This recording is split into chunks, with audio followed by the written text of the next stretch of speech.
പട്ടാമ്പി നഗരസഭയിൽ പുതിയ ഭരണസമിതി അധികാരത്തിൽ വന്നതിന് ശേഷം സംസ്ഥാന സർക്കാരിന്റെ ഫണ്ടുകൾ പരമാവധി മണ്ഡലത്തിൽ എത്തിക്കാനുള്ള ശ്രമങ്ങൾ നടത്തിയിട്ടുണ്ട്. എല്ലാ ഗ്രാമപഞ്ചായത്തുകളിലും നിരവധിയായിട്ടുള്ള ഫണ്ടുകൾ വരികയും വികസന പദ്ധതികൾ നടക്കുകയും ചെയ്യാം. അതിൽ പട്ടാമ്പി മുനിസിപ്പാലിറ്റിയെ സംബന്ധിച്ചിടത്തോളം മുനിസിപ്പാലിറ്റിയുടെ പ്രധാനപ്പെട്ട പല പദ്ധതികളും ഈ കാലയളവിൽ സംസ്ഥാന സർക്കാരിൽ നിന്ന് ഫണ്ട് ലഭ്യമാക്കാനും അത് നടപ്പിലാക്കാനുമുള്ള ശ്രമങ്ങൾ നടത്തുന്നുണ്ട്. മുനിസിപ്പൽ ടവർ അതിന്റെ നിർമ്മാണം അവസാന ഘട്ടത്തിലാണ്. ഈ കുടിവെള്ള പദ്ധതി പട്ടാമ്പിയെ സംബന്ധിച്ചിടത്തോളം ദീർഘകാലമായി സമഗ്ര കുടിവെള്ള പദ്ധതി ഇല്ലാത്തതിന്റെ പ്രശ്നമുണ്ടായിരുന്നു.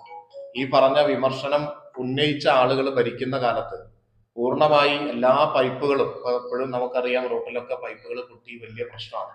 45 വർഷം പഴക്കമുള്ള പൈപ്പുകളാണ്. എല്ലാ പൈപ്പുകളും മാറ്റി ഒരു സമഗ്ര കുടിവെള്ള പദ്ധതി കൊണ്ടുവരുന്നതിനെ കുറിച്ച് ആലോചിച്ചപ്പോൾ പട്ടാമ്പി മുനിസിപ്പാലിറ്റി അന്നത്തെ ഭരണസമിതി മുഖം തിരിഞ്ഞു നിന്നു. അതുകൊണ്ട് പട്ടാമ്പി മണ്ഡലത്തിലെ മറ്റെല്ലാ പഞ്ചായത്തുകളിലും സമഗ്ര കുടിവെള്ള പദ്ധതിക്ക് ഫണ്ടായി.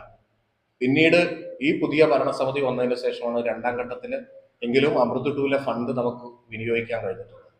മാത്രമല്ല മറ്റു നിരവധി ബൈപ്പാസ് അതിന്റെ പ്രവർത്തനങ്ങൾ ആദ്യഘട്ടം പൂർത്തീകരിച്ചു.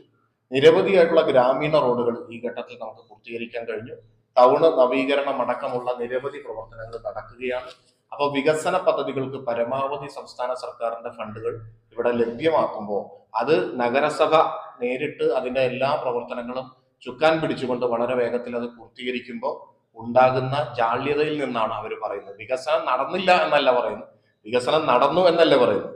അപ്പൊ അത് സ്വാഭാവികമായിട്ടും വികസനം ഇത്ര കാലം നടത്താതിരുന്ന ആളുകളുടെ മാനസികമായ ഒരു അവസ്ഥയാണെന്നാണ് ഞാൻ മനസ്സിലാക്കുന്നത്.